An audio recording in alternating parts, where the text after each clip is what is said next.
This is the Wheel of Time Spoilers podcast. Well, are we going to nerd out about this chapter now, nerds? Well, how about you introduce yourself, Morgan, Podcast of the Dragon, and tell us all about how great you are, because we know, but I don't know if the audience totally knows. Oh, I'm supposed to engage in self-aggrandizement? Just a smidge. Just a smidge. All right, well, if you haven't heard me before, I'm Morgan from Podcast of the Dragon. I host a podcast where I do topical literary analysis about the Wheel of Time. That's from sort of like an empathy-driven base, so, you know, not quite like your English lit professor, but a little more about, like, I think, and my personal opinion is.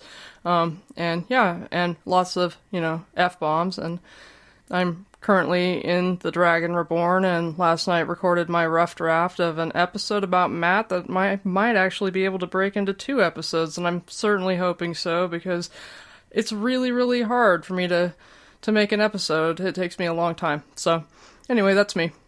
Oh, that is such a mood, taking a long time. But you do such awesome, like, intellectual heavy lifting, because you're not just doing chapter by chapter. You're like, so this thing in Great Hunt reminds me of a thing in the last battle, and here, let me read you both the passages, which is just like, mwah. How about halfway through your latest Varen episode, Prattlesnake? Because Varen is, you know, the best. And, right. Yeah, that was fun. I love your ability to do research, because I can research just in the fact that I know everything, but you actually take the time to break it out, and, like, it's fun. It's really fun. So, glad to have you here. Super high quality content coming out of Podcast of the Dragon over and over and over again, pretty much every time. Well, I appreciate the validation. It makes doing the hard work very much worthwhile, and yeah, it's very validating to do something like call into the Dusty Wheel and have all the people in the comments being like, Morgan, that makes me feel, you know, like everybody was wrong about me in middle school, and that's nice. Yeah, totally. When the chat explodes in your name and you're like, my reputation precedes me? What? I have a reputation? It's fun. Yeah. Okay, so. Yeah, today we're doing Bowl of the Winds, which is a very watery chapter. As anyone who's watching the video can tell, Seth and I have both themed our backgrounds to water, because it's all about Aviendha being upset at the ocean, basically. Yeah, and the chapter is chapter 13, Bowl of the Winds, and the symbol is the seagulls for the sea folk. Yeah. It's and very straightforward title and header chapter. Yeah, and in the paperback, it's actually facing a map of Ebou Dar. Yes, in the digital as well. Yeah, so it reminds you, I guess, the scale. I guess that's why they put it here. Is they're like, no, when they say a bay that's a mile or half a mile wide, that is what is happening. That's huge, yeah. Just in case you're confused. This is really what I feel is the beginning of the really in-depth Ebou Dar section, right? We spent a lot of time in Ebou Dar in this book. Mm-hmm. Yes. Actually, according to the scale bar, the bay is more like several miles across, actually. Well, yeah, at the end, what makes Aviendha barf is the fact that she has to go across 8 miles of water because in an open boat. Yeah, because she feels like she has tremendous tow, because it was her suggestion that they go to the sea folk, and when she sees, oh god, this is actually going to hell in a handbasket, and the way that Aiel honor works, it means it's her fault because it was her idea. She knows that, you know, whatever tow she has, she's going to be repaying in full by how shamed she will be puking her guts out for however long it takes to cross 8 miles of water in an open boat. So, which is, I don't know, I find this chapter very enchanting, despite the fact that it's honestly not super interesting plot-wise, just because it's from her POV, and we've only had a little bit from her POV before. We got something from her point of view in the last book, just like she had an interaction with Rand, and then you see her like flashing maiden hand talk at Leah, and you get a little interaction with them where they're kind of shit-talking each other, and you get a little insight, but this is like a full-blown view into Aiel culture, and the way that they think, and that was one of the reasons why I kind of wanted to do this chapter with you guys, is because I had actually thought that I might do an episode just about this chapter to break it down, because the way that they see the world is so utterly different. And so it's like you turn the page and you get into this chapter and it's like you're completely in a different, worldview or something. Like the flavor of the story totally changes. And so it's just a beautiful example of RJ's ability to do point of view. And it's very rare that you get a really good Aiel POV, and this is we don't get Ruark very often, or anybody else really, and to get an idea of how they think. That is a really good point. I reference this chapter a lot when I'm like, what are the Aiel actually thinking? Oh my god, look at all that water, look at all that wood, what's going on? Yeah, and it's like the desert people meeting the ocean people. It's like the ultimate opposites, being like, you do what now? You eat your dead? Weird. You have to kill a man every day, and you can't have sex unless you tie him down? What is that all about? Meanwhile, Avienda has the same sort of misconceptions about the sea folk, right? I mean, if the men wear necklaces, what else are they doing? What else can they do? Yeah. Clearly. But I think one of the things that makes this chapter so kind of, like, weird is if you're kind of taking it at face value as you're reading it, it sounds like Avienda's like nattering on as she starts. She's just kind of giving you this weird description, and she's talking about the boat, and then she's kind of, talking about dresses and all kinds of random shit. And, you get this point, it's like, she's thinking about the bay, and she's thinking about the motion of the water, and, when you finally kind of look into it, you realize, she's like so anxious and so nervous. And so what he's writing is this kind of like crazy stream of consciousness of her trying not to think about the water. And so she's, it's just like he does a really good job of, his ability to empathize with each character. And so to really like sit down and be like, what would this character actually be thinking, or what would she be doing to avoid shaming herself because she doesn't want to show that she's afraid.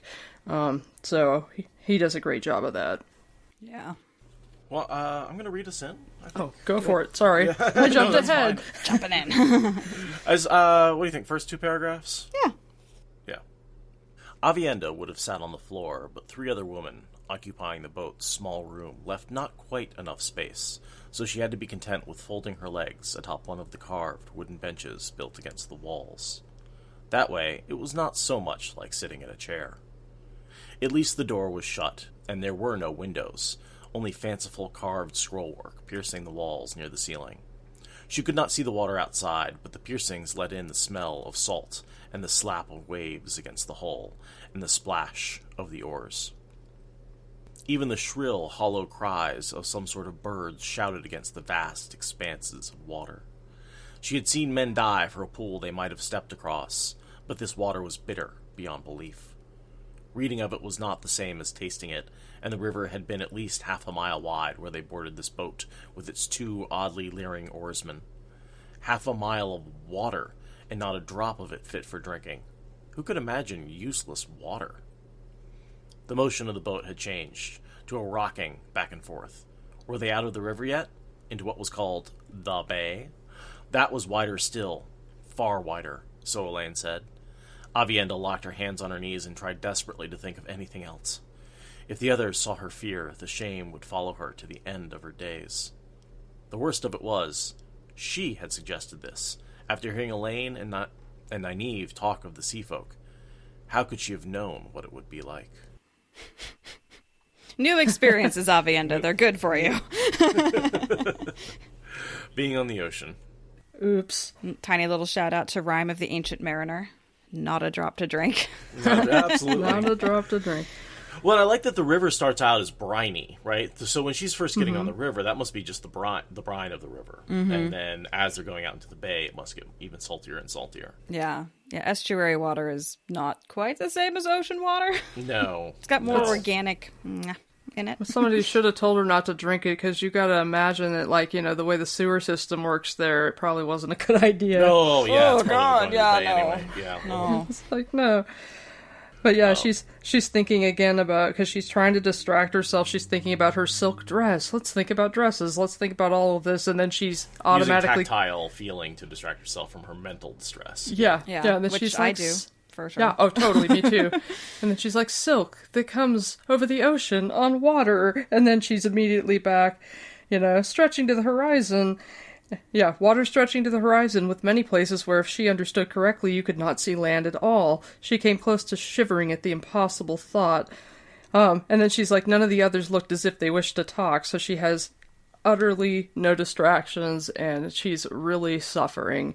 And it seems like an interesting contrast for Aiel is sort of like, for them it's like they can't show fear, and you see her as she's trying to understand Avienda and Elaine and Nynaeve, that it's like wetlanders try to pretend that they're not afraid. She's like, she has this, discussion later on in the chapter about both Elaine and Nynaeve's ideas of their own courage.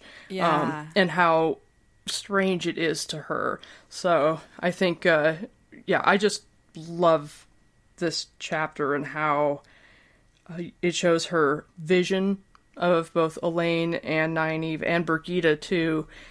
And just also Avienda, like, she always seems so, like, self-sufficient and capable of, like, moving through the world and not being faced by things because of the Aiel stoicism. And so getting in the head of an Aiel who's having more or less an Aiel version of a panic attack. I was going to say panic attack, yeah. Is entertaining. Like, let us be entertained at your panic attack, Avienda.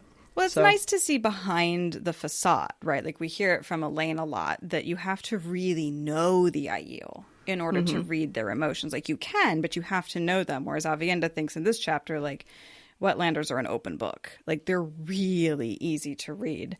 And so it's nice to know that Aiel do feel emotions just as intently. It's just the way they express it that's different. The funny thing I noticed with the dress thing is Nynaeve and Avienda are really sharing a parallel here.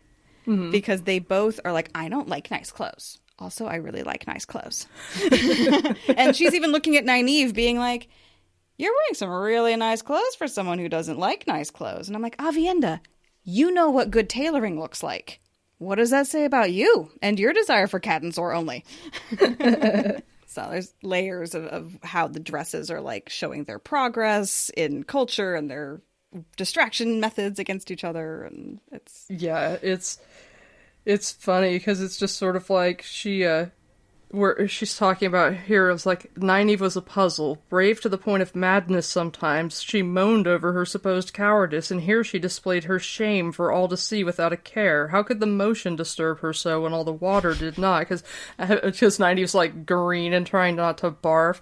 And yeah, I just it's so interesting to, like, see how she looks. And, you can tell that, like, Avienda thinks that Nynaeve is kind of, I don't know that I want to say she thinks Nynaeve is silly exactly, but she has, like, interactions with her lack of logic, and because I feel like Jito is in a lot of ways logical, I mean, some of the you get to some absurd conclusions, but it is a logical, you can 1, 2, 3, you can make those steps and understand, like, each logical step gets you to a completely different destination, which is very much what the Aiel did in their past as well. Yeah, it's true. I mean, it's like Aiel culture, some of the stuff we're kind of like, wow, that's strange, but within the parameters of the culture, it's logical, and it's just sort of like, because Nynaeve is contradictory and very little logic, it's kind of like, I could see her being really baffled by her, and so it's cool to get her perceptions of all of her companions,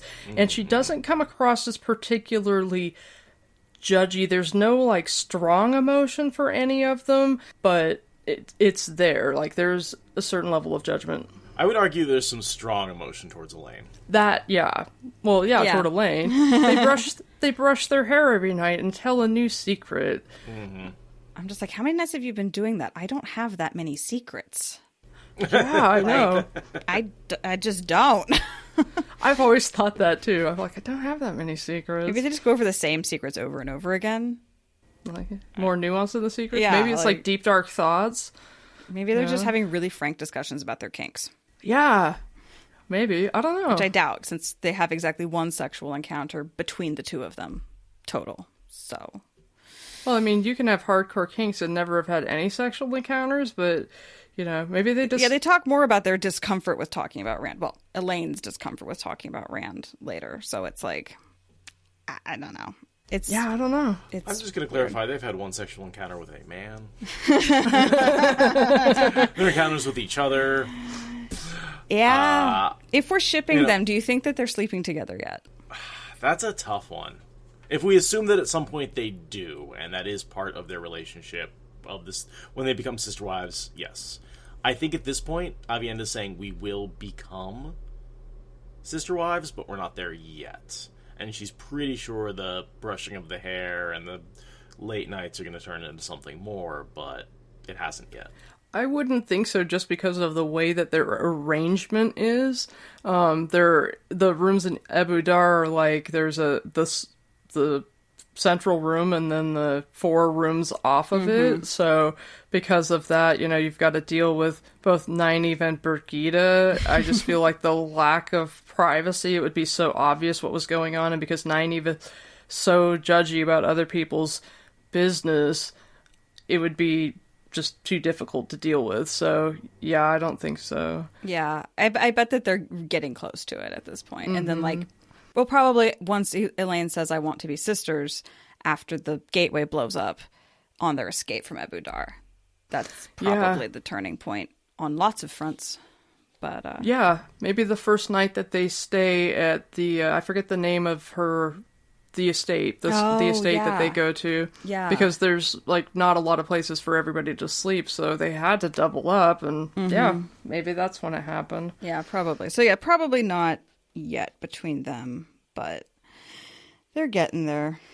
Next thing I have is Avienda thinking about Elaine's view of honor and trying to come to terms with, like, the fact that Wetlander honor is different than Aiel honor, like the whole concept of not going back to her clan, to Andor, to take the chiefship, the queenship. She's like, that's not honorable in Aiel thinking, but it's really honorable, like, in practice, and, like, I respect you for that because you're so freaking honorable. It's neat how she's, you know, like, you always talk about, like, empathy, like, she's empathizing with Elaine's honor code enough to be able to overcome her own and be like, you're not being logical, but I can empathize with what you're doing, and I respect where you're at, which is good. It's almost like she's learned to appreciate other people's culture in a way that many people who are Aiel do not. And so she's kind of like, I don't understand, because, you know, Sept and clan would always come first, but obviously the way that your honor code is, this is important and a priority, and so because you have prioritized it, you know, I respect that.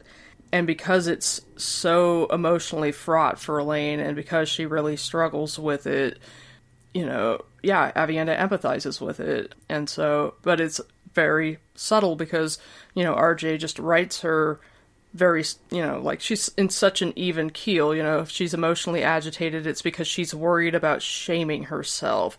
It's like, those are the things that really kick up Aiel emotions, not fear of death. It doesn't even seem like fear of heartbreak really kicks up their emotions. It's just like, don't let me embarrass myself in front of anyone, which, you know, as anyone who has faced any kind of, like, serious humiliation, like anybody who's gone to middle school, I mean, it's like, yeah, I mean, I've been afraid of being humiliated. I've certainly been humiliated, and it's like, living in a state where you're constantly terrified of it is like, God, that's gotta really be terrible. Yeah. I mean, it just monitors everything they do. That's how they structure their lives, is based on Jito and shame, and avoiding shame, and gathering honor, and everything is sort of centered around that gathering of honor. Is the more G you can get, the better off you are.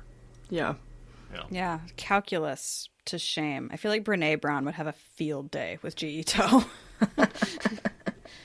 And I love the fact that she can be more intimate with Elaine than with Rand, in the sense that Elaine is basically the only person that she's comfortable only using her first name.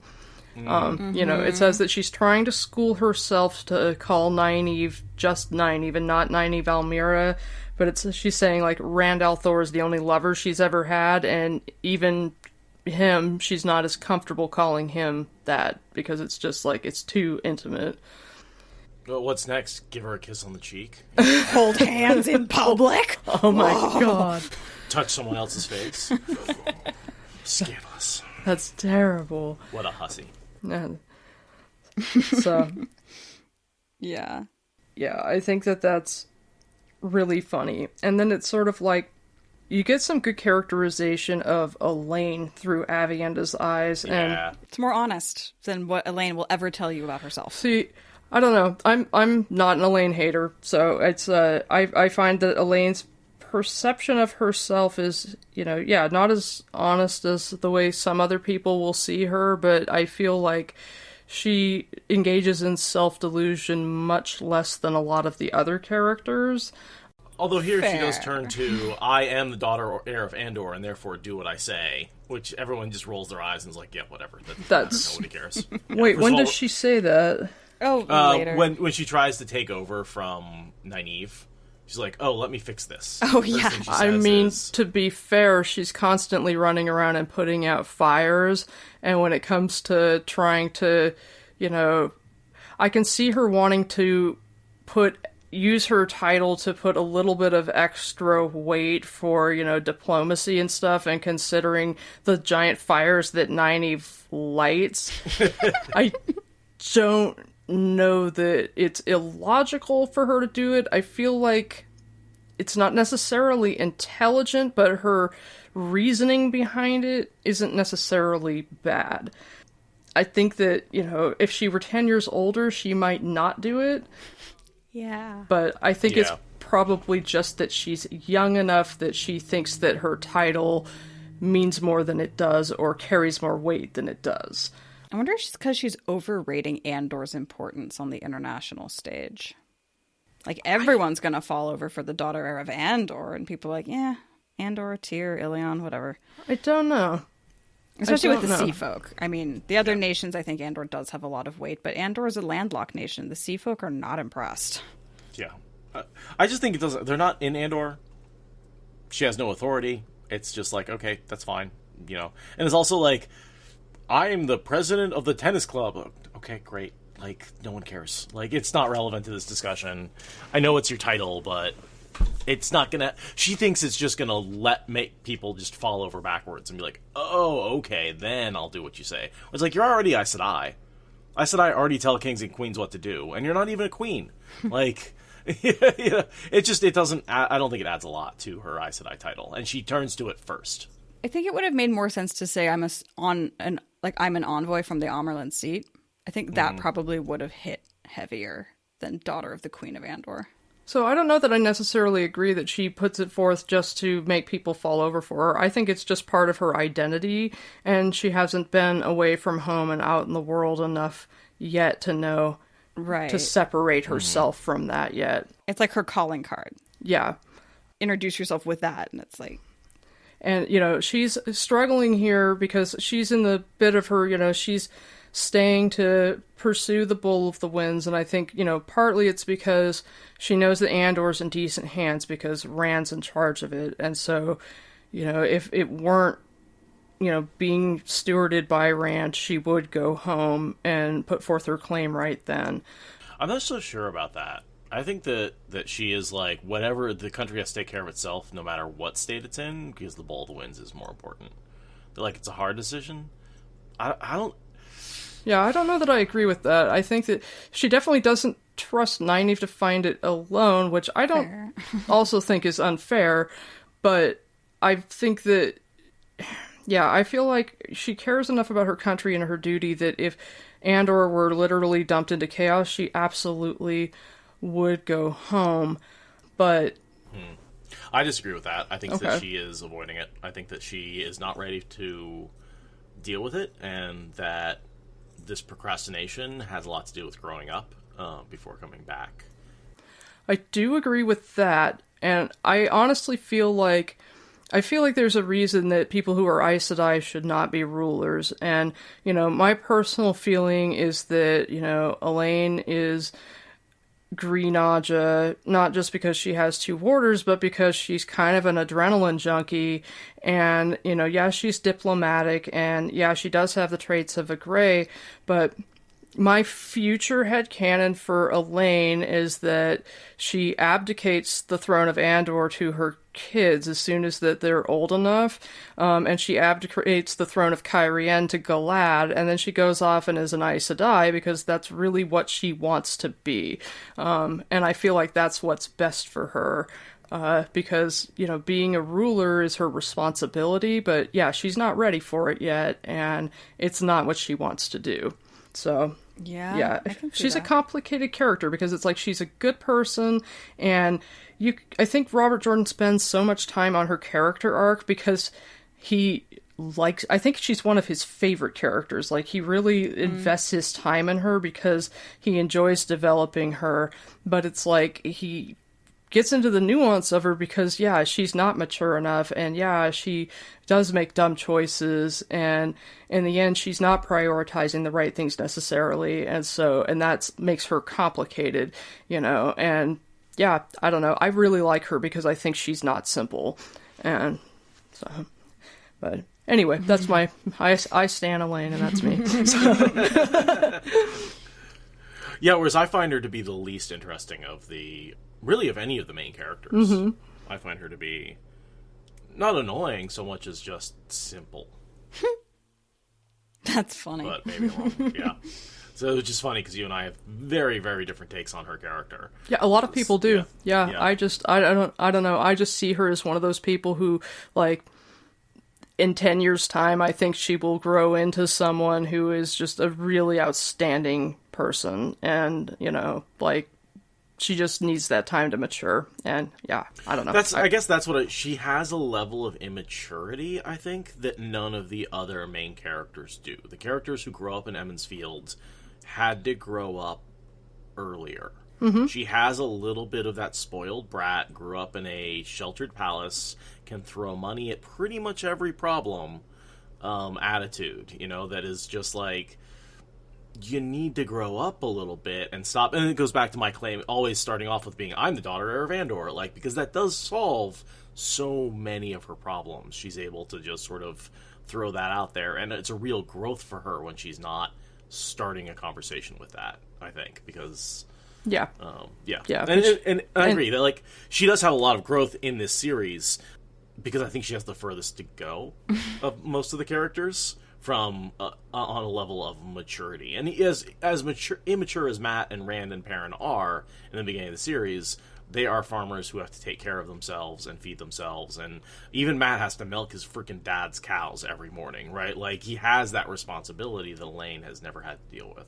Well, she comes from a different place, too. I mean, RJ gives us main characters from Emond's Field that are in a further place of emotional maturity, but Elaine's farther along in intellectual maturity. Right. So, and that makes her interesting, because he's just sort of like, this is a character from a different position, so.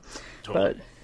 Yeah, and whereas, like, she certainly has more experience with the law, but, you know, her experiences with things like ruling, and there's this moment where she actually gets, like, take authority for the first time and is like, oh, that's what that's like. I've been training for this my whole life. It's so nice to actually step up and be able to put into practice what I've been training for. And in that way, I think that she's immature in that she hasn't been able to apply a lot of her life skills. She's always been learning them and never really been applying them. Yeah, and yeah, I think she's just a perfect example of one of those people where it's like, I don't judge any of the young characters very hard, because it's like, I would not want to be judged for who I was at 18 or 19 years old. I would feel very sad if someone judged me for the person I was then, and I am eternally grateful that social media was not a thing in the 90s. Eternally grateful. But you're also not trying to become one of the most powerful people in the world at the age of 16, 17, 18, 19. Says you. You know, like, well... that is the difference here, right? Like, Elaine is literally trying to become the queen of a country and over all the other mature adults. And it's like, you can be queen, but you can't be immature and be queen. Well, I mean, you gotta roll with it and do your best, but it's just kind of like, it's life circumstances, you know? I don't know. But yeah, anyway, I stan Elaine, and I'm not going to back down from that. No, we would not want you to. And I hope I'm not trying to say I don't like Elaine. I absolutely love her as a character, and I think she's great. Like, I just, I see her... I think Jordan does a great job of making her different from the other characters by making her just a little more spoiled, because she is from that background, you know? Yeah. And that he does an amazing job of adding that subtlety to her character and making it be there without, like, making it blatant, you know? I also think one of Elaine's faults is that she hero worships Nynaeve and takes too much of what she says for gospel. Yeah. And that is a big fault of hers. So, but what I like here is that, to go back to the text, to showcase Elaine's ability to appreciate, subtleties and kind of read the room. Avienda's having her panic about water and kind of shutting her eyes, and Elaine says, "I've been thinking," Elaine said suddenly, then paused. "Are you all right, Avienda? And it says Avienda's cheeks reddened, but at least Elaine did not say aloud she had jumped like a rabbit at the sound of her voice. Elaine seemed to realize how close she had come to revealing Avienda's dishonor. Color flushed her own cheeks as she continued. "I was thinking about Nicola and Irena, about what Egwene told us last night. You don't suppose they can cause her any trouble, do you? What is she to do?" "Rid herself of them," Avienda said, drawing a thumb across her neck. The relief of speaking, of hearing voices, was so great that she almost gasped. Elaine appeared shocked. She was remarkably soft-hearted at times. "It might be for the best," Brigida said. She had revealed no more name than that. Avienda thought her a woman with secrets. Irena could have made something of herself with time, but... "Don't look at me that way, Elaine, and stop going all prim and indignant in your head." Brigida often slipped back and forth between the warder who obeyed and the older first sister who instructed whether or not you wished to learn. Right then, waving an admonishing finger, she was the first sister. You two wouldn't have been warned to stay away if it was a difficulty the Amerlin could solve by having them set to work with the laundresses or the like.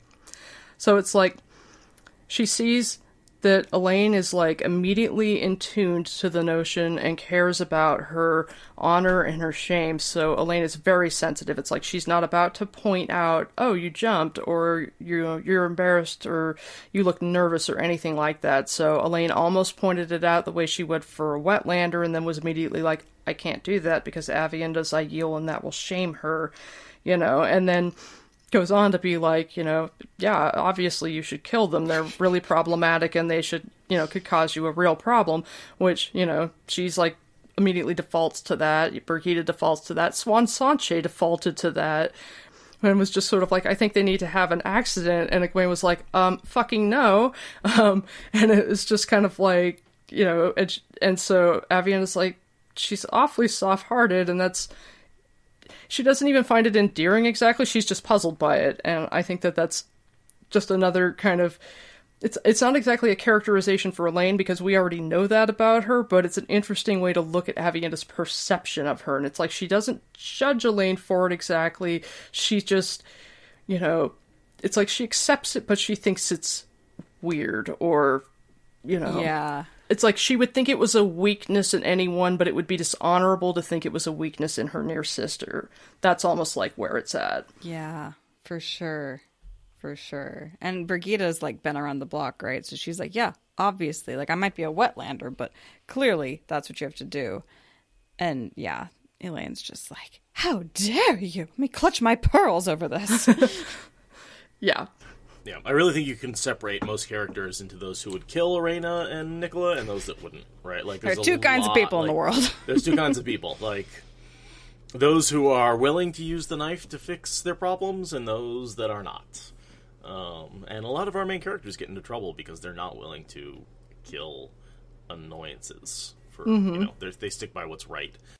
It's funny though, Brigida was being hero worshipped by Irena and having this like little puppy tag along and like, "I want to learn the bow, And if she threatens the group, then Brigida's like, "Out with your entire life." She's cold. I think, Elaine going all prim and indignant. I think that Ariana definitely had a crush on Brigida as well. Mm-hmm. Oh yeah, and Brigida didn't care because whatever, but she's amused by how much Elaine cared. Yeah. I think that for Elaine cares about, justice and the law, and she comes from a country with, very strong rules about what you do and do not do, and how you treat people, and it's like, just because there's a threat that you might be exposed for something, there is, no excuse for, killing another person just because they might be a nuisance or an annoyance to you. And so for her, because she is trained in jurisprudence and all of that kind of stuff with the expectation that she will someday have to pass judgment, for her, it's just like immediately, that's an outrage. She goes, prim and indignant in her head, because that's just not something you do. So, and then Avienda is like, why the fuck aren't we using Matt to help us? Yeah. I love that. I like that she sees him as a weapon, a Taviran weapon. That's how she's like, why aren't we using a weapon at hand? Yeah. Yeah, she does. I didn't see that. Why aren't we using our weapons? Not a tool, a weapon. Yeah, The other very subtle. The other funny thing I wanted to point out is that Avienda strongly disapproves of how Elena's dressing with the Ebou Dar clothes. Showing off her tits. Yeah, and she's like, this is not a sweat tent. Random strangers are not guy shine. How dare you be showing off all of that just in public? It's really cute how indignant she is. This whole chapter is just a masterclass on different cultural norms, right? Because so often we're in the wetlander's head being like that, the sweat tents where you see everybody naked, that's so wrong. So wrong. Meanwhile, because like any situation where you see somebody naked, meanwhile she's like, cleavage?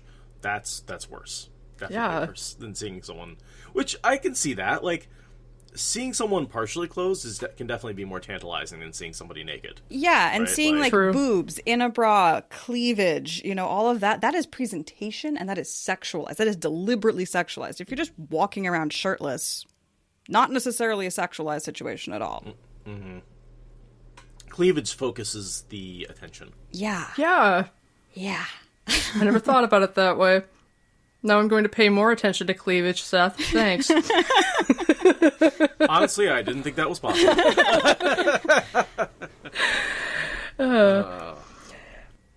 Well, I had noticed other ways of, like, how she thinks in a more tactical or weapon-oriented way, particularly when things go, the mood gets hostile with the sea folk, and she immediately is like, she'll kill the Windfinder first, which I love. 0 but to yeah, 60. the idea. I just imagine that's just constantly going through Avienda's head, is like, well, who do if battle breaks out, she's always got, like some people are always checking exits. Yeah. She's just like, she always knows the first person she's going to kill at any given moment if a fight breaks out. That way she doesn't have to hesitate. She just immediately whips out the knife and attacks. Yeah.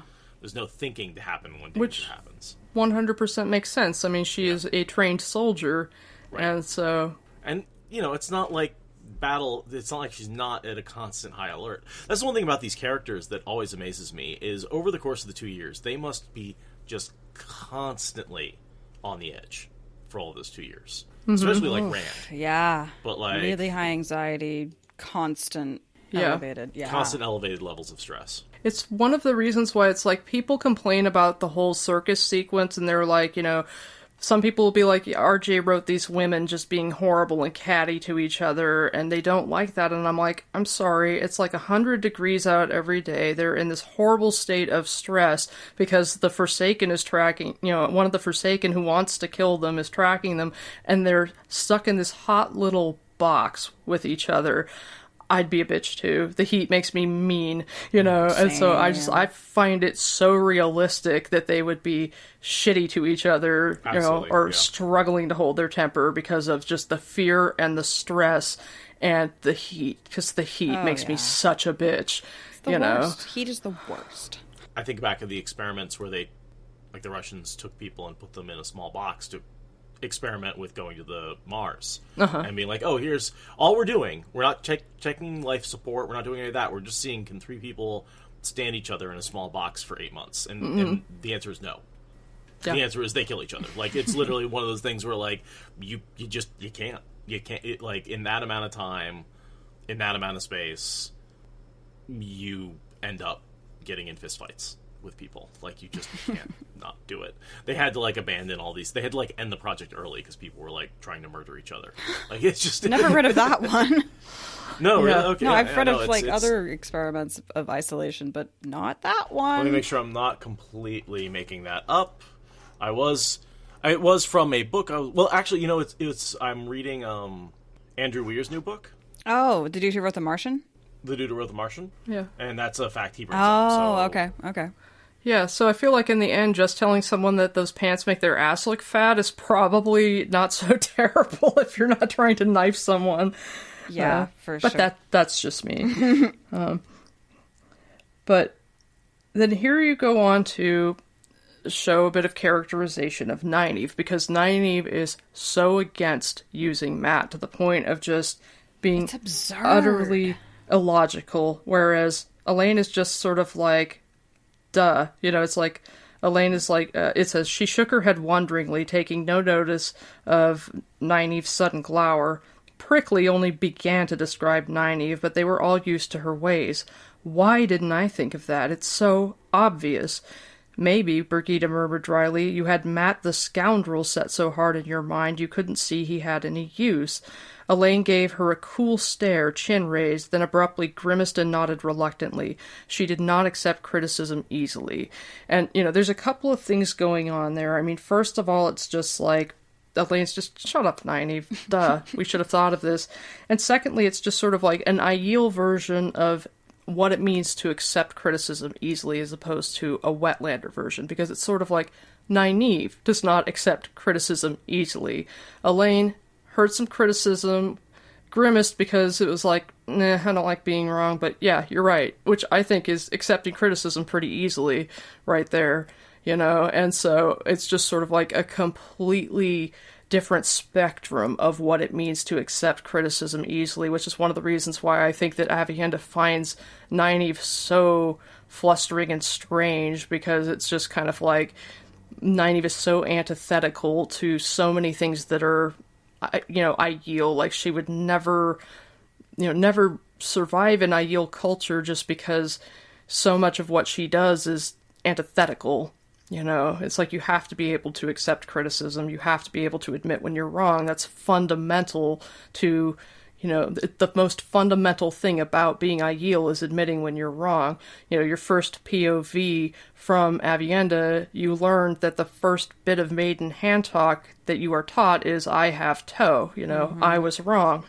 And so for Aiel, that's so fundamental that Elaine immediately being like, yeah, you're right, I was wrong, is not accepting criticism easily because she made a face when she said it, you know, which is interesting. Yeah, and I think Birgitta completely has the right of it here about why they didn't think of Matt. Like, they have gotten very weirdly tunnel vision around Matt. Like, especially with Nynaeve, I don't get how she's like, I hate this person, I will turn him down even if he had the bowl in his pocket. It's just like, my stepmom would never say that shit about me, no matter how awful I was to her. I don't get how Nynaeve has gone from, I'm going to protect the kids, to, like, literally fuck you in hell. She kicked him. She physically abused him, and she's been scared of him ever since. And she's ashamed to see him and has been trying to avoid him ever since. You're right. She's metabolized that shame into some fucking bullshit. That checks out. Oh, God. That's a great phrase. I metabolized my shame into bullshit. I'm going to hold on to that one. That's what I feel like Nynaeve is doing with Matt. That explains why she's so weird. Mm-hmm. Yeah. Which, kicking him was really weird, but yeah. I think that most of Elaine's preconceptions of Matt are because she takes Nynaeve's word as gospel. Right. I think I'm in the middle of an episode about Matt, so I've kind of like broken down what's going on from 1 and 2 to lead into his awakening in book 3. And it's like, you know, Matt doesn't remember much of everything that went on with him having the dagger and all that other kind of stuff, but you know, his behavior, even if he can't remember it, informs other people's opinions about him. So Nynaeve has an opinion about him that was kind of informed on that, and then they're in the Stone of Tear together, where he's being this ginormous man whore, and so she has very strong ideas about that, and so she's judging the shit out of him about that. And because, in the Two Rivers, a woman isn't going to be receptive to a ginormous man whore, so all of those women that he's man whoring with in the Stone of Tyr could not have been receptive to his whorishness, and so at that point he's being, some kind of skis pushing his attention on women, and so she has this view of him in her mind that she is then putting on Elaine and being like, he's like this, he's like this. So yeah, I think it's a whole bunch of different stuff. So she has made Matt into someone that he totally is not, based upon, when he was a dick, refusing to see him as an adult, her Two Rivers sexual mores and how they utterly skew her ideas of what people are, and then kicking him, and you're right, metabolizing the shame. That's the best thing I've ever heard. So, and then Brigida doesn't have any of that crap. She shows up and she's like, he's a little bit a soldier and a scoundrel, but so am I don't get what the problem is. Yeah, right. And then this conversation leads right into them meeting and having the drinking exchange of true identities conversation, and then becoming buddies. This is when they say, hey, the discovery of mutual ancient memories. Yeah, yeah, exactly. This is the conversation where they're like, yeah, Brigida's a safe party to send to Matt. And it's like, little do you know, you just sent him his first ever platonic girlfriend who's going to encourage him to be more of the things you don't like about him, while also making him more responsible at the same time. I love their relationship so much, and it would not have happened because Brigida's avoiding him, right? Brigida thinks that he'll recognize her and all this stuff will come out, and it turns out that it ends up being fine because he's, she doesn't know anything about his memories at this point. she just knows that when he mutters in the old tongue, his accents change. And so he will sound like he's from different times and places. But she didn't know that before that interaction, at all, right? I think so. I'm not sure. Yeah, I think he tells her about it after, but then, at that point, they're exchanging so much secret weirdness.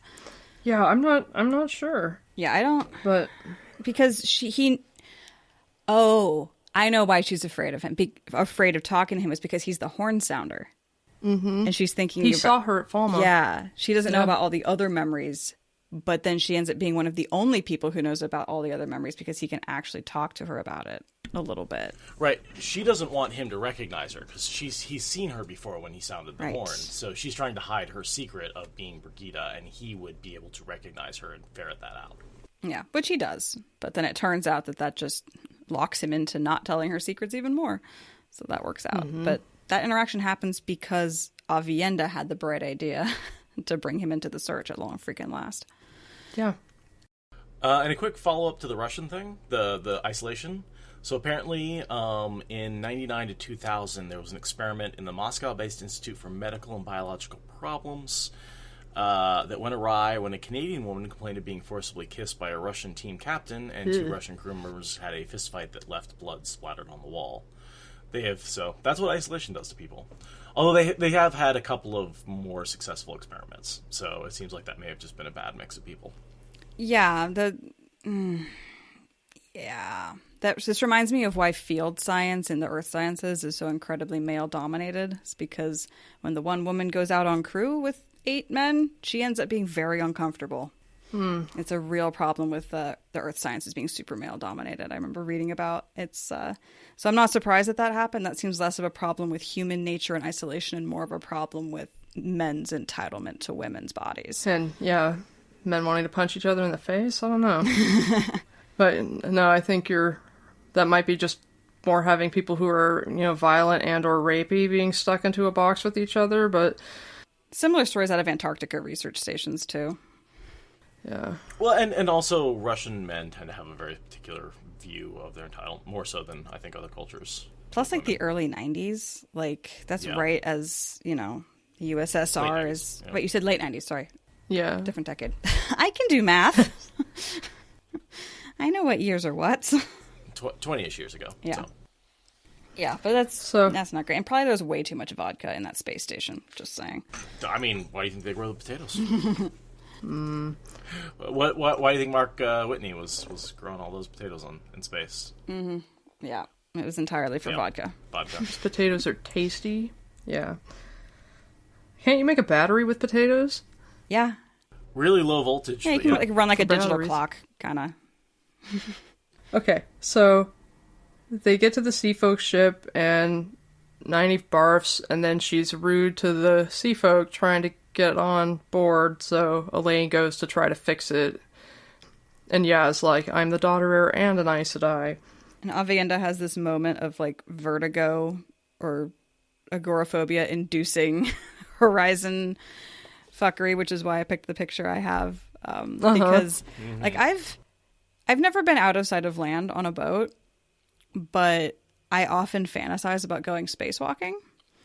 And that concept of vertigo, like I know it would absolutely terrify me and I would make a complete fool of myself, but also like I don't want to go on a roller coaster. I want to get thrown out into space and lose the horizon. And I think Avienda is experiencing something like that, you know, with some sort of vertigo, yeah. Yeah, Probably. because there's no land. Like how I mean, aside, like she's got her water fears, right, that are very cultural. And then there's just the fact that as a human being, she's never had nothing on the horizon at all. So it's fun how she's like, okay, I'm going to psych myself up. I'm going to be brave. I'm going to, and like runs away. It's so cute. For sure. It's just another great moment, too, of her appreciation of Elaine, because Elaine just kind of stops and is just sort of like, distances bother me sometimes over water. I think I will look only at the ship myself, nothing else. And Avienda's just like, I really appreciate you. You have such a subtle understanding of me and my culture that you can say these kinds of tangential things that will give me, you know, an idea of how to deal with my seasickness and my fear without ever mentioning it. You know, Honorable you out. are a you are a good friend and a good near sister, and you have a delicate touch. And thank you. So it reminds me a little bit of Chesa. And her just, like, talking to herself out loud. Yeah. And, like, not actually giving advice to Elaine, but just giving herself advice, and if someone else wants to follow it, that's their own business. Totally. For sure. For sure. But yeah, and then Avienda's like, oh, I'm going to look at the water, and yeah, it was a mistake. I like her confusion around her feelings for Rand. I have this... when she complained to Amis and Bear that she must be ill because she felt as though Rand al'Thor was carrying some part of her around with him, they had fallen down laughing. God, I feel that. It's like, what is this love thing, guys? I don't understand. I feel this ache in my heart. Yeah. Ooh, yuck. Yeah, it's really adorable. That's funny. Super adorable. Avienda's such a jock. Oh my God, right? And then she doesn't get why Elaine has all this like anxiety around talking about Rand very, very frankly. She's like, why are you talking about courage and then talking about Rand? Talking about him is not a problem. Dealing with him is a problem, but talking about him is not a problem. And Elaine's like, literally the opposite. I don't want to talk about him. I just want to interact with him. And Elaine's like, I'm sorry, but non-monogamy is not the standard, and I have to, like, you know, figure out how to maneuver through this thing, you know, so... And I think also Avienda's approaching it as a very, like, mechanical problem. Like, okay, how are we going to, like, sort this out? And, you know, she's bypassing her emotions completely and just being like, well, we just have to, like, talk about it. That'll make this make sense. And Elaine's, like, really in her emotions. She's looking at it from a G.E.T.O. standpoint rather than an emotional standpoint. Yeah. She's like, how do we make this honorable, not how do we deal with this emotionally? Yeah. Yeah. And Elaine's like, I have nothing but emotions about this situation. Yeah. Yeah, because Elaine is open-minded enough, or, you know, Elaine was willing to be like, well, okay, you know, obviously if I've got to deal with this, I've got to deal with this, so I will take what I can get here, and I will work with this situation, which makes her extremely open-minded in a lot of ways, but, you know, it's not like, you know, if you're not used to the idea of non-monogamy, you know, getting comfortable with it can be difficult. And so, you know, if your partner is like, you know, I want to sleep with other people, or, you know, let's open this up, it can be a real, you know, difficult process of getting used to the idea and not feeling like, you know, you're going to lose something, or you're going to miss out, or there's just, you know, that sense of loss or hurt or just whatever those complicated feelings are, or jealousy even, if that's what that is. So it's, it's an emotional process that just doesn't exist in Aiel culture because non-monogamy is the norm. So... Well, I wouldn't necessarily say the norm, right? Like, it is... Jordan did say that the it's not a common threesome arrangement. couples is unusual. Okay. It's not like everybody's like, oh, where's your third, right? Like, it's not expected that you get a third, but it is common. Yeah. Yeah, it's not anything to be really remarked on. It's just not a super likely thing that you're going to find people who want to do that. But if they do, Right. No one's going to bat an eye. Yeah, okay. It's unremarkable. Yeah. It's Right, not, right. Yeah, it's not a situation where someone would have an emotional reaction to it. Yeah. Beyond, like, that, I don't want to be a sister wife to her. She's annoying or something like that, where... Yeah. I do feel sad for Avienda, though, the whole thing where it's like she never really wanted to be put into a position where everyone's going to be like, yeah, you're going to sleep with this guy. Like, the whole, you would have learned sooner if you had grown up in skirts, as if she had ever wanted anything else. And it's just like, I don't like the fact that they tie channeling ability with your entire role in society. In Aiel culture, I like that about the Aes Sedai, that it's like, that is your identity, and then you choose how you want to apply it to the world, rather than being pulled out of what you actually wanted to do by your abilities. I mean, I guess I would say wise ones have a lot of freedom. They just can't physically fight. That's like the one thing they're not allowed to do, is like pick up a spear and be a spear sister. Like, I feel like other than that, they have a lot of say in what they do with their lives. Yeah, it's just that being a Maiden of the Spear is a very special type of club. You are a certain sort of warrior. It's like, let's say you worked really hard to become a Navy SEAL or something, and you got told, you are going to have to go work in admin now, sorry. Yeah. But, it's like that kind of stuff happens. Or like rescue swimmers, Coast Guard rescue swimmers. Once you hit about 40, it's like, no, you can't pull people, into helicopters anymore. You're going to have to go work at a desk now. Sorry. And that's hard to accept that, but it's just kind of a reality. So yeah, for Aiel, the reality of, you are a channeler, and so this is now your role, that's very difficult to accept, particularly if you thought you knew the path that your life was going to take, and that's hard. But it feels like, the theme of not having agency or other people deciding what you're going to do with your life is a huge one throughout the stories, and I'm wondering if he did that a lot because he knew so many people who were drafted, and so he kind of explored that. Yeah, for sure. Yeah, that's a question. Are Aiel warriors... it's not exactly a volunteer position, right? Like, everybody trains to be a warrior. I guess more so for the women than for the men. That's a good question. Like, how do you decide? When do you decide to become a fighter rather than a blacksmith or a farrier or one of the, or a farmer, if you're Aiel? Probably around the age of 10, I would think, because that's a good age to be leaving your family and getting into an apprenticeship.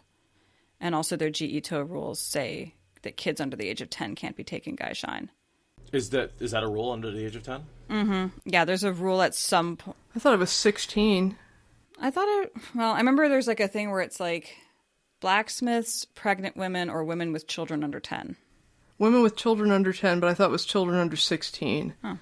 It seems like 16 well. would be a super adult age in this framing of the world.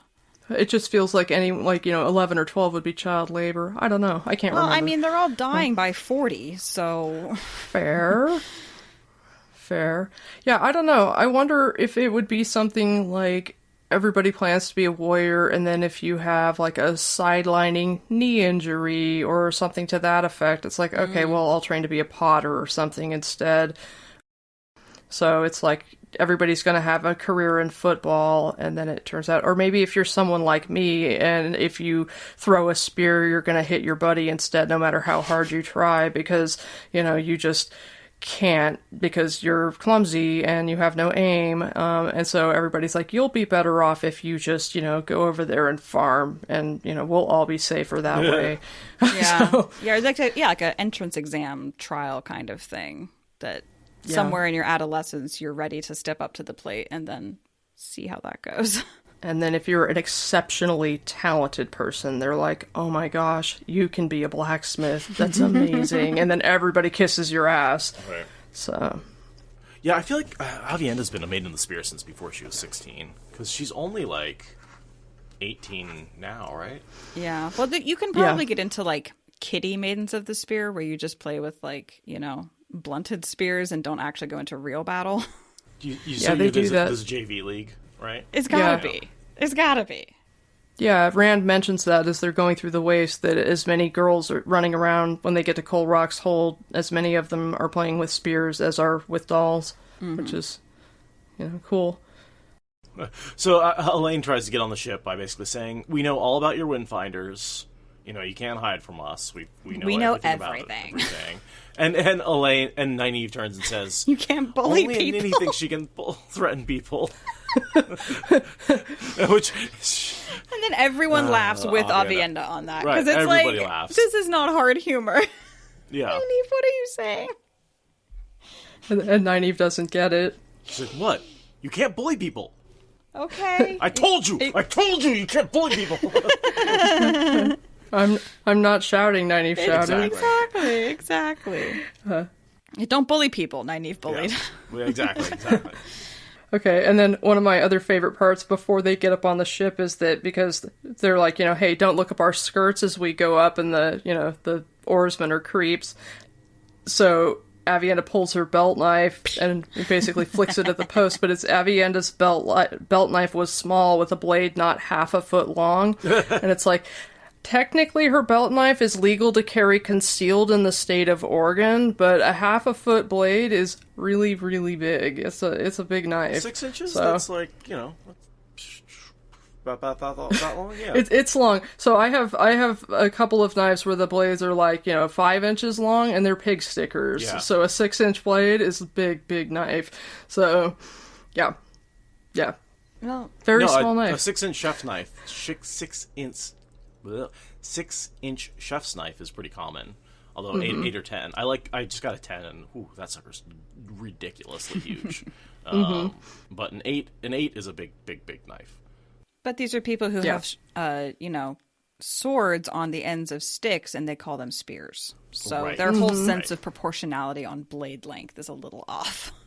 Yeah, and they carry gigantic Bowie knives at their belts. So, yeah. Yeah.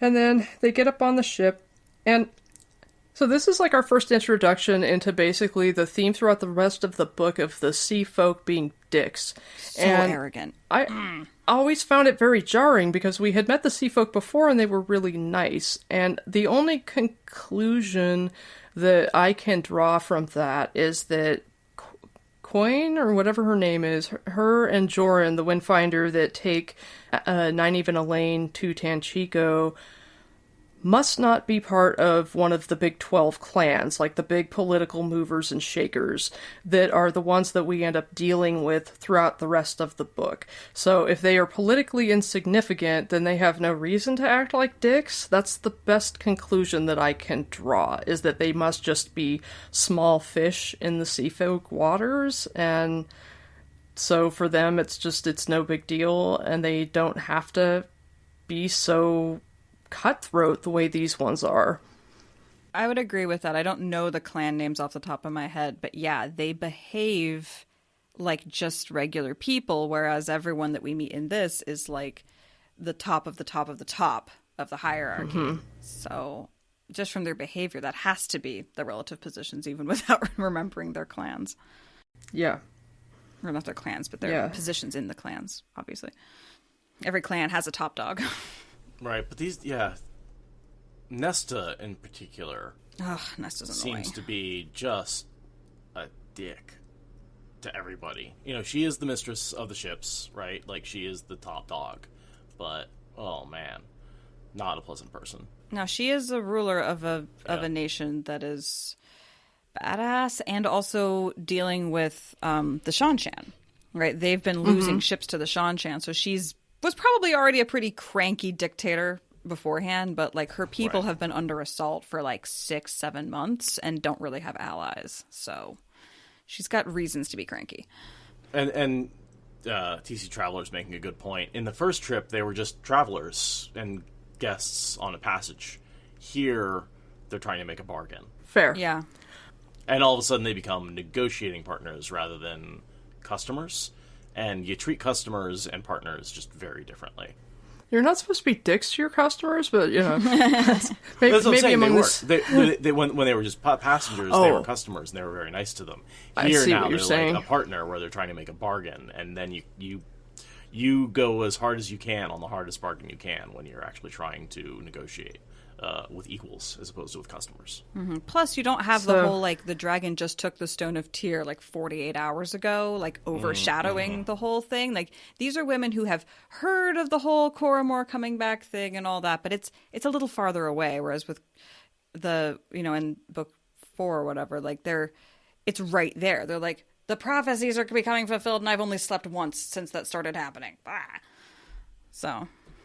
And then I cannot find it, or what I was supposed to actually mention, but the way that Avienda perceives the sea folk is that she, you know, because they are clans as well, thinks of them kind of the way that she thinks of the Aiel, because she didn't realize that they had a ruler above them all. So she perceives them as kind of, you know, not loosely interwoven the way that the Aiel clans are, with that kind of like combativeness that they have, when actually the sea folk may be made up of clans, but they are much more structured, much more cooperative, and, you know, their clan structure is really just kind of, you know, it's actually a structure. It's not a loose conglomeration of, you know, infighting and all the kind of stuff that the Aiel have. You know, they have a queen. They have, you know, the lines that lead up to the queen. Yeah, we never hear about naval battles between sea folk clans. Like,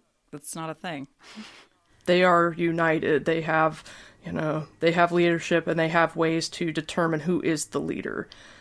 And so, yeah, it's very interesting because, yeah, her conception of what it is to be, you know, a member of a clan or a family is so different from the sea folk. And I can't remember what made me write that down, but it was so different to be looking at that and seeing just her skewed perceptions of that. But this whole section about, like, them wearing necklaces, men wearing necklaces, and then she thinks that they never leave their ships, ever, which we know they do. Like, not happily, but they do. And they eat their dead, which they totally don't. And she had not been able to credit that, but if the men wore necklaces, who could say what else they did? You know, and nose rings, and it's just the audacity. The audacity. And she's had a hard enough time getting used to the fact that men in Ebou Dar wear earrings, you know, and that's like, oh my god. And then she's so overwhelmed looking through the stern windows and seeing the open water that she doesn't realize at first that there are people in the room, and so her thought is like, they could have killed me, you know, like I did not check my corners first. And so she's mentally berating herself because she did not make use of her warrior instincts. She let her, you know, fear overwhelm her, and so she is shamed for that. But it's almost like, you know, Aiel, it's another thing we kind of learn, is like she, you know, mentally berates herself for a short period of time, but someone like Nynaeve, who she describes as just moaning about her supposed cowardice while being insanely brave, you know, internally constantly beats herself up for the things that she thinks that she does wrong. For Aiel, it's like, if nobody saw it, it didn't happen, you know, and you might momentarily feel bad for a mistake that you made, but, you know, if you didn't see it, it wasn't there, and that's interesting. I find that really interesting. It's just sort of like a totally different balance to the way, like, you perceive guilt and self-punishment. So the Aiel are much more practical about it. They learn lessons very fast, and I appreciate that about them. The thing I noticed here when they go down into the boat, little foreshadowing for when Rand freaks out later. Avienda doubted Randolph Thor would have been able to stand upright between one of the thick beams. Yeah, no, he won't be able to stand upright between them, and he will hate it really bad. It does. It panics him because it makes him feel like he's in a box it gives again. him major PTSD flashbacks to be locked into that little chair in that little room, and then he storms out and leaves Marililla to get completely tied up in a bow by the sea folk. Marana and Rafaela. Oh, yeah, Marana. Not Morel. Yeah. Thank you, Jordan. Wait, Marana, Morel, Mirilil. Mirren. I also see Avienda not checking the corners as a bit of her transition from fighter to wise one. That, like, something a fighter does is come in and check the corners, whereas a wise one comes in and focuses on the political power. Mm-hmm. Yeah, where are the lines of power? Who's obeying who? Right. Yeah. Mm-hmm. Yeah. She's getting there. She's doing both badly because she's transitioning from one to the other. Yeah. I just think this chapter is so great. It's like, it is the start of this terrible bargain that, you know, it's nice that Egwene is able to unfuck this mess that Nynaeve and Elaine get into. Yeah. And honestly, I was really impressed at the way that Egwene is able to unfuck it. But, yeah, it's bad. And, you know, I almost like that he does the bargain off screen so we don't have to, you know, watch any more of it, and then it's sort of like we just see the humiliation and the fuckery unveiled over the course of a couple of books, like, down the line, and see how bad they actually got hosed. But it's a lesson for Elaine, too, and she actually learns a lot, and you almost learn more when you lose than you do when you win. Yeah, for sure. Yeah, it's like the sea folk, they're very good at bargaining, and they're very badass, but also they take advantage of people's uncertainty in themselves. It's a very wise one thing to do. Like, I'm going to demand this and you'll give it to me unless you can actually call my bluff. And these girls don't have the ability to do that. By the time that the whole mess lands in Egwene's lap, she has a lot more of her power and is able to say, no, you will not. And the sea folk actually have to accept that because they were just pushing until they found enough resistance. I think Soralia would be able to negotiate with Nesta just fine, you know? Oh, yeah. I think that they would like each other. You know, even if they were butting heads, there would be hardcore respect there, just like Soralia likes Catswain, Nesta, and Soralia all in the same room. Oh, man. Take cover. It's like the most headstrong woman from each of the cultures. Exactly. The sea folk, the wetlands, and the Aiel. Because Nesta is super badass and dies off screen, I want to say. Yeah. Because then the screen. position is open and what's-her-face is able to vie for it and gets the the vision from Min about how she's going to get punished for the bargain, but then will become mistress of the ships, which... She doesn't become mistress of the ships yet. The other one does. Zaida becomes mistress of the ships, and Hareen...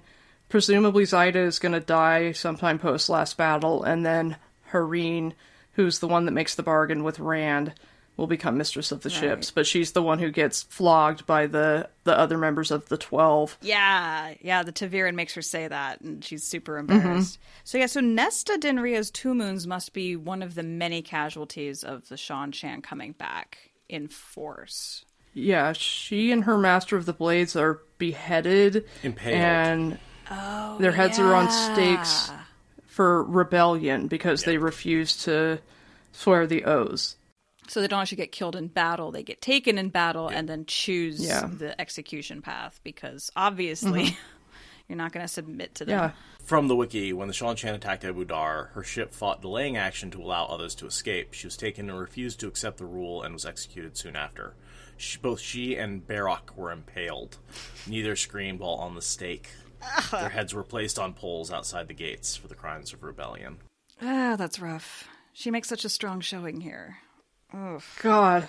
And Barrock, too. They both are just such strong personalities that, that's... I never really put it together that we see them in this scene. And then... Oh. Then yeah. And then when the girls flee... Well, so, I mean, it gives you an idea of, like, what the when they fled the farm, what their fates would have been if they hadn't fled. Right. And we see some of the sea folk, and her wind mistress. Doesn't Matt end up freeing her? Yeah, the Great Escape is Matt freeing one of the Windfinders, and then she frees all the rest of them, and they steal boats and make off. So, yeah, this is... Yeah. So Nesta actually spent her energy in that battle fighting to let others get away, and yet Matt still is the one that gets the credit for being the Great Escape manifester. God, the Sean Chandler throw. Oh, yeah. You at the beginning, or Matt's first POV in Winter's Heart, he's hanging out with Val and Lucas Menagerie, trying to talk them into leaving, and then he and Ulver and Tom are walking back into the city past the heads, and so you see Nesta and Barack. Oh, I never thought about the fact that we see them here. And even though this is Nesta, the woman that Matt talks to is Nestel. Stop it! Robert! So it's actually, they both start with N-E-S-T. This one, Nesta, ends with an A, and the one that Matt talks to ends with E-L-L-E. So yeah, in case you're having trouble keeping those two sea folks separated, that's why. I mean, to be fair, I get called Megan a lot. It's about as similar, yeah. Yeah, fair. So, and there's no evidence as to we never find out what happens to her. Nestel. No. Yeah.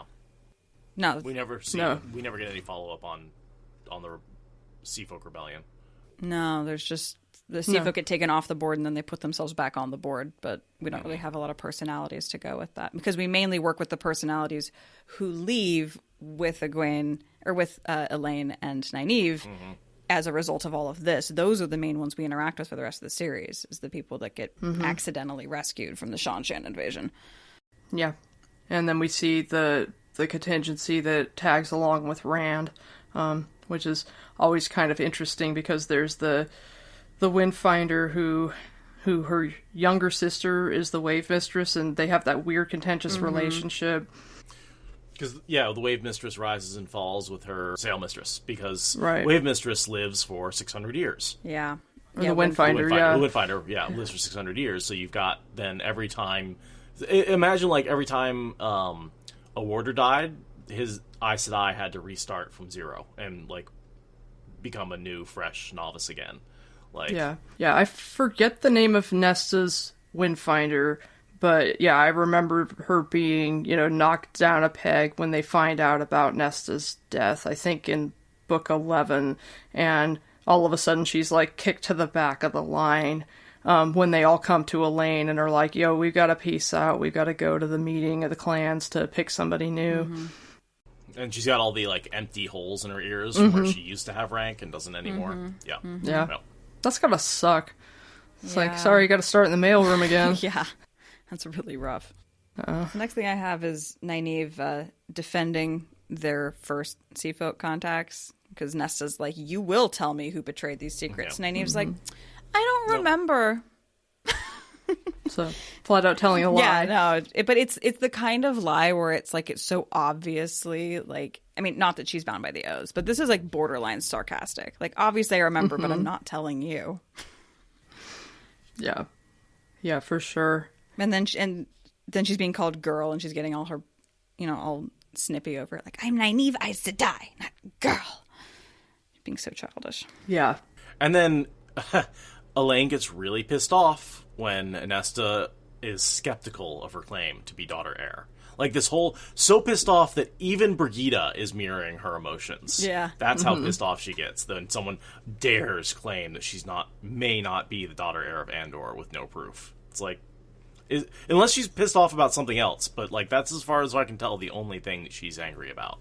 I think at this point their reception in general is pissing her off, she...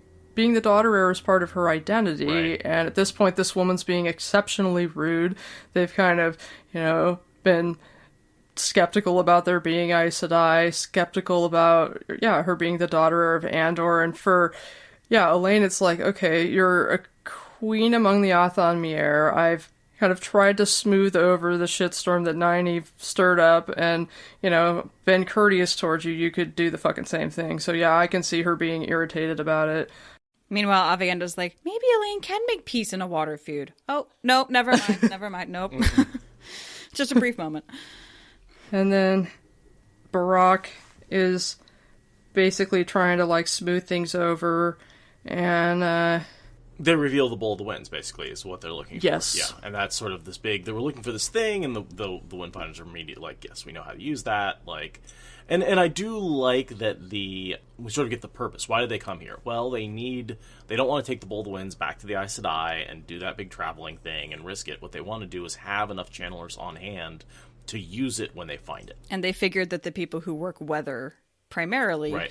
Logistically and politically, should be involved at that point. And I feel like it is almost Ta'Veren. Like, how lucky are they to go to the one group of people who actually know how to run the Bowl of the Winds? Do you think there's any other Aes Sedai that would know how the weaves to get the Bowl of the Winds working?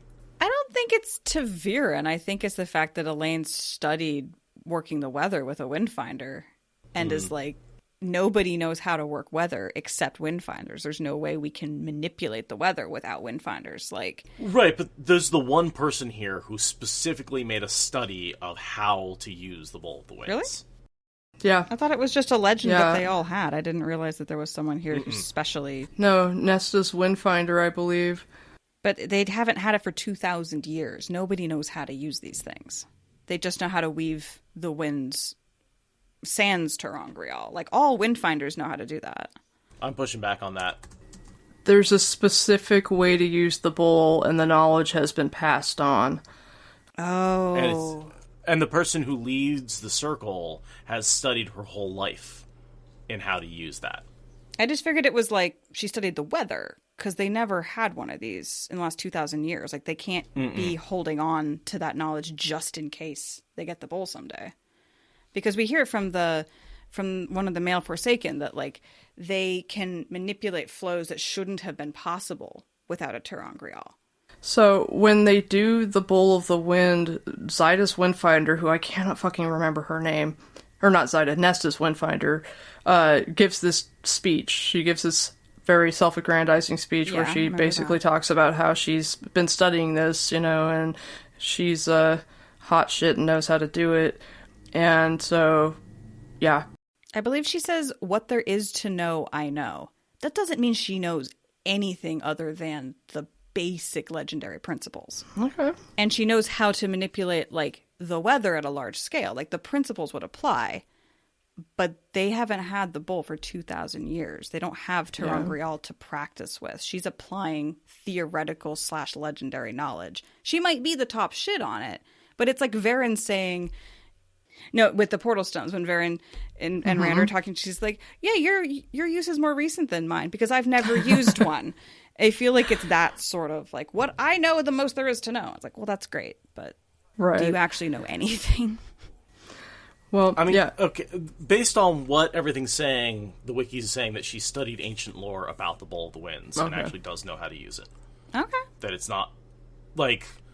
Well, she's never used one before, let's put it that way. No, but she has studied the ancient lore and the weaves that then create certain effects. Okay. She knows the theory. She's, okay. Yeah. She's read about it in books. And undoubtedly a lot of the principles do apply to weaving the winds in general. Like, they can't be completely separate things, right? Yeah, she studied the Bowl of the Winds for many years, is what she said. Like... You could study the Holy Grail for many years, and that doesn't mean you have the Holy Grail. I mean, the way that this all gets set up is really interesting, though, because it's just sort of like, I always see, I don't understand theoretical physics. I saw this great visual of this 3D field with this, like, ball in the middle that's causing this, like, dip in the field where everything can, like, go rolling down into. So I always imagine, like, Ebou Dar being this, like, pull of gravity that everything's kind of like rolling down into, and so it's like Matt and all the girls except for Egwene have gotten there, and then it's just sort of like the pattern is setting the path so that they can't go back to Egwene because there's the fuckery with Nicola and Arena, and then the girls have just happened to be talking about the fact that, well, the sea folk know how to weave the weather. When we get this bowl, how are we going to use it? Should we consult with them? Should we learn a little bit more? What do we know? And then Avienda's like, well, since we can't go back, maybe we should go talk to them. Maybe we can get some of them to help us. And it's just kind of, it all fits together in such a way that, and I don't know, I think it's set up really well because it's just, a small plot device of just having these two shitheads go to blackmail Egwene, setting up this whole thing so that you have this giant crew of sea folk that you have to take away from the sea when the Shanshan come and land. And I don't know, I feel like he does such a good job with just tiny little devices being able to shift the entire plot or move it, just little points to direct, like a tiny little dam to direct a massive amount of water or something. It was really cool. I never thought of the fact that Nicola and Arena helped create so much about this situation of bringing the sea folk. I never gave them credit for that. That's amazing. I didn't either. The first time I read this, it seemed out of the blue. I'm like, why the fuck is this happening? And it seemed really random, and I was very confused by it. And it wasn't until going back, and I'm like, oh, okay, that makes sense. So I was just thinking, too, what are the excellent Taviran scale across thousands of years odds that the Bowl of the Winds would be in a port city? Mm-hmm. It could have been in Shinar. Right. Right, yeah. Yeah, I don't know. I don't know how many caches of Terangriel are around. You've got the Stone of Tyr, which is not technically a port city because the Fingers of the Dragon isn't a port and it's a ways up the river. Right. They own Maine. I mean, I don't know if that's technically a port. I mean, I guess Portland's a port. Maybe it's a port. Portland is definitely a port. It's in the name. Then I guess Tyr is a port. Yeah. It's an inland port. It's not. Yeah. It's not an ocean. Right. Port. Okay. So yeah, it's a river port. And there are several of the bowl. I think, as I understand it, there's many bowls of the winds out there. Yeah.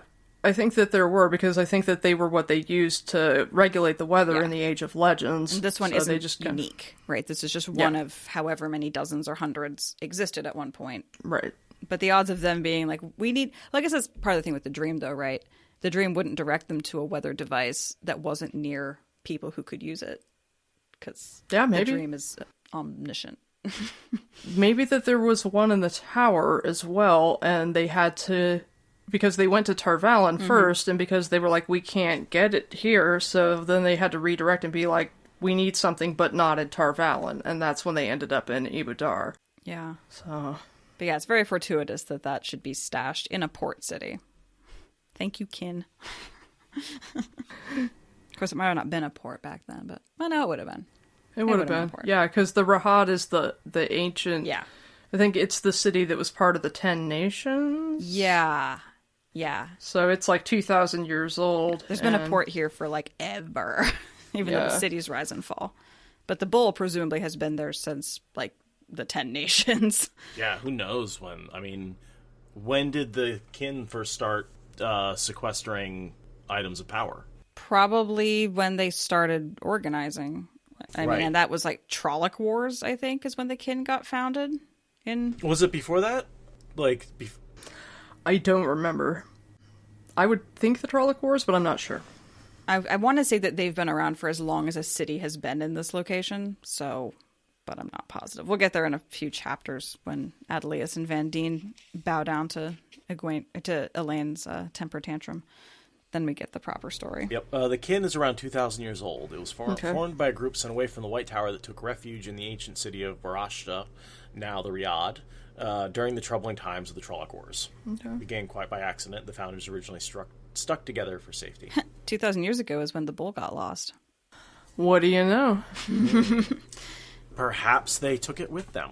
Yeah, or something. Or maybe just the world was going to shit 2,000 years ago and everything was flying everywhere. Maybe. Well, yeah, I love how this ends with Avienda knowing that she's going to have to barf because the guys who rowed them out there weren't happy to find out that they were hauling Aes Sedai, and so they were like, well, we're not going to stay. And Barak's like, oh, we've got boats that can take you back, and Avienda's thinking they were open-topped boats. And so she's like, I'm gonna, by the time they row me back over that many miles of water, I'm gonna be shaming myself in front of everyone. And it's, it's just a very cute ending to what looks to be like, a chapter where they're gonna get, raked over the coals in a way where you don't actually know the outcome, just that it seems like throughout the course of the next book, Elaine and Nynaeve don't even want to talk about it. All you know is that it went really bad, and you're not exactly sure how, but just that they don't want to talk about it. Even Brigida. This is one of the few times when Brigida's really off-put, right? Because she goes up there and then immediately opens her mouth and, like, flings out this ancient, phrase, and then gets cornered and interrogated about it, and she's, like, freaking out. So she avoids the sea folk in kind of the same way, just being like, no, I don't. That was a bad afternoon. Just all around bad afternoon. Avienda comes out of it the easiest. She just has this whole weird, like, cultural, like, you do what? You do what? You do what? And, like, it's the shame after the bargain that bothers her. It's not anything that happens on the boat. Yeah. Yeah, she has very good equilibrium when it comes to general social situations, no matter how stressful. She's just like, I just don't want to puke in front of people so they know I'm afraid. So, yeah. I find this chapter really great from that perspective. Yeah. I hate the bargain with the sea folk. I'm not a fan of the sea folk in general. I'm suspecting they're going to cut them from the show because it's too much of an outline plot line that does not bring enough to the story to bother dealing with it. But that's just my opinion. We'll see in season 4 where they go with that sort of thing. But yeah, I mean, it's definitely, the decisions they're going to have to make about what's being included and what's not, and they could make the decision to get rid of this, but... Or at least boil it down way far. Like, we don't need this whole, like, discussion about ridiculous customs that the Aiel think they have, and that the, Aiel think, back and forth. Like, we don't... That's so much world building, that's so much fun in the books, but, like, you could boil all of that out and just be like, there's magic people on the ocean. They show up for one episode. Done. Yeah. Even though this is really funny. But yeah, the bargain is funny. The bargain's frustrating because we don't really ever see the sea folk bargaining from their own POV. We never really have a sympathetic view of why they are so aggressive, why they are so talented at it, like all their rules, all their Jiito, basically, around how bargaining works. We never get a POV that makes them sympathetic. They just are antagonistic. I mean, I imagine that has a lot to do with the way they travel and trade, right? Like, if every time you get to port, your job is to get the best deal you can, right? Eventually, that becomes a bit of evolution, right? The of bargaining powers. The better you are at it, the more powerful you become, and then it becomes an art among your people, where you're dealing with your own people, and you have to figure out ways to, like, it's like it's sort of like the game of houses, except for bargaining. Like, you have to get really, really, really good at it in order to play at their level. Right, and they have all these, like, rituals around it that are language. They can speak to each other, right? Oh, we need tea. Oh, of course you came to us, so we set the higher price. Like, this is all, like, little things they can tell each other as they're negotiating with the Outlanders, right? But we never see it from their POV, so they just seem like dicks getting their way. I mean, like, we get personal POVs from, like, Shallan... Oh, yeah. The Windfinder. It's true. But those are POVs to make us sympathetic for, like a personal situation that she's going through, not for a situation where she, where we see their culture from a sympathetic point of view. Like, we never see their culture from a sympathetic point of view, really. So, yeah. Yeah. Which is another reason why they might cut it from the show, is because they don't have that, like, first-person voice to work with. They only have the impressions from others, aside from, a couple of instances that are, way more personal, way less cultural. I mean, I'd love to see some references to sea folk, sort of like, oh yeah, the sea folk, and, like, maybe see a ship on the horizon. We don't necessarily have to have them as characters, but I'd like to see them as part of the world building, if that makes sense. I'd love to see the Great Escape, just the fact that, like, it would be a great Matt building moment to be like, we barely know about these people, but Matt has such a strong moral compass that he will make sure they get freed. They don't have to be on screen very much for that to happen. But we need ship people. You can't take ship people out of a world where the invaders come from across the ocean. Like, there have to be ship people. That's fair. And you do need, and I like the contrast of the Aiel, those with no water, and the sea folk, those with nothing but water. Right. But they don't need a lot of screen that you time have, for that. No, that you have this balance, right? That the desert people and the sea people, and then you have the wetlanders who are main characters. But you have that contrast on either side to sort of anchor them in the middle as the normal people, even though. Because then you have these, like, exotic sea folk and then these exotic Aiel, and they're exotic in different ways, and they think the other one's exotic, which is the whole point of Avienda's conversation about eating your men and your dead bodies. Like, that whole thing is, like, as weird as the Aiel and the sea folk are to the wetlanders, they're even weirder to each other. Yeah. And they So provide funny. this massive contrast on either side. Yeah, and it's fun too because neither culture is a POV that you spend much time in, especially not in the early books. So they both feel equally exotic to you as in your, Andorran normative POV. You're just looking at them both, being like, "You're both so silly," and it's like, "And how silly are you in the middle, Wetlander?" And then Rand tells his story about the rooster, and we all go, "What?" That's the dumbest joke. Surely the water is the point of this story. Yeah, for sure. I'll never get over if you have to tie a man down before you, it's like, okay, first of all, that works. Second of all, what a weird myth.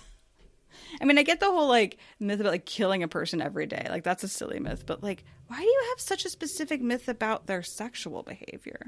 Well, that's dirty sea folk. Interesting that's where she turns to first. That's the first thing she asks about is the sexual things. And it's well, technically it's the second. The first one is if you have to kill a man every day, and then it's if you have to tie him down when you fuck him. Admittedly, Avienda has a preconception that the sea folk women do a dirty dance with a single scarf or something. So True. Yeah, it's teenagers, they're just dirty. Yep. Yeah. They're just ew, you probably do weird things with sex. Because I'm imagining this Windfinder's about her age. That's where the rumors go, right? Everyone, what do you talk about? You talk about the way other cultures curse and fuck, Yeah. Yeah. That's true. It'll never not be funny, though. What French do I still know? Man, that's about it,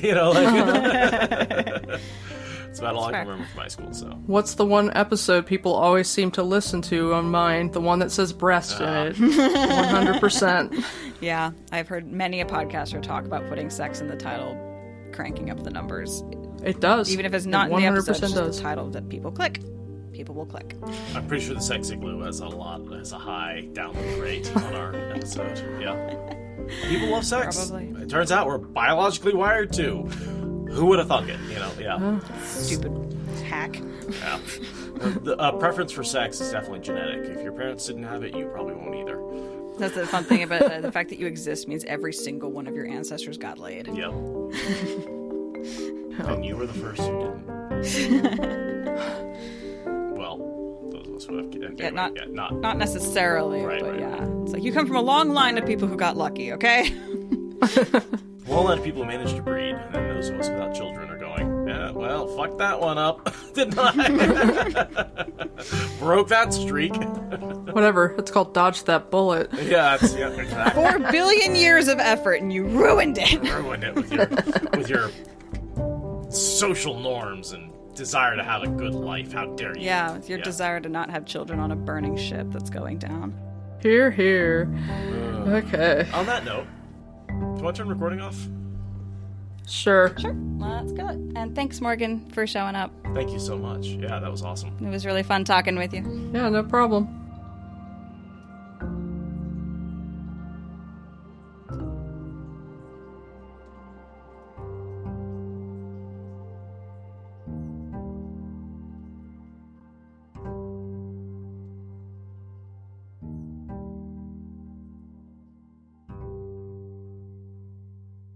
Did everyone enjoy seeing a Trolloc in the last preview?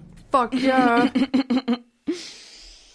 Yeah, that was pretty fun. Even though apparently it's been taken down now because it was a misfire or something. Something. I don't know. I think maybe it was fine until the guy from Germany called into the Dusty Wheel explaining the nuances of the German language and saying that they used the word soon, the German word for soon that meant extra and specially soon as opposed to soon later. He was saying that there are two ways to say soon in German, and one of them is sooner soon as opposed to later soon, and that they use sooner soon, and everybody got super excited, so I don't know if that's why they took it down, or I don't know. But yeah, they squeezed a ton of intel out of there. You called in, Aradia, you know. Yeah, I called in on the Dusty Wheel. And with your cosplay comment, which I really appreciated. Well, now I'm just like seeing all these people being like, well, maybe it wasn't really a thing that was supposed to go out. And I'm like, you mean that business casual cosplay isn't on the table? Don't say that. You need business casual cosplay. I think it was pretty clearly like the same clip that we saw earlier. They just didn't black out the first part of it. Mm-hmm. Yeah. And even if it was taken down, it was still released by Amazon on Prime. It was still an official account releasing an official thing. Yeah. Yeah, no, it was very exciting, for sure. It was exciting. It was fun to be part of the hype. I just happened to have free time and free headspace when Dusty Wheel was like, emergency session, we need to watch this thing. And I was like, this is fun. This is fortuitous. I'm not usually this spontaneous. This is great. It was good to hear your voice on the Dusty Wheel. I was calling in. I started watching it about a half an hour after it started, and then was watching it 2x. So I caught up before it was over, but I was like, oh, Aradia's coming on. Sweet. Yeah, I've never actually called into Dusty Wheel before, so that was a different experience. But it was cool. It was funny. I got off and then off of the call, and then turned on the regular audio again, and I could still hear myself talking because the lag was so long. It's one of the reasons I really don't like YouTube. I much prefer streaming to Discord and stuff like that for the smaller group because there's no delay. We get real-time responses and stuff like that. It's really frustrating to have someone correct you on part of the stream that was literally 5 minutes ago, and you moved on to a new topic, and you're like, I don't know what to do with that information anymore. I can't even remember what I said. Exactly. Yeah. Right. Oh, Super Skylake says the guy from What Up did a really good video on it. I'll have to watch that. Yeah, I'm hardcore. I'm trying to nerd out on a lot of other people's content, just to, enjoy diverse stuff, and yeah. Thank you for listening to the Wheel of Time Spoilers podcast. Rate us in the Apple Podcast app or support us on Patreon. Is that good enough?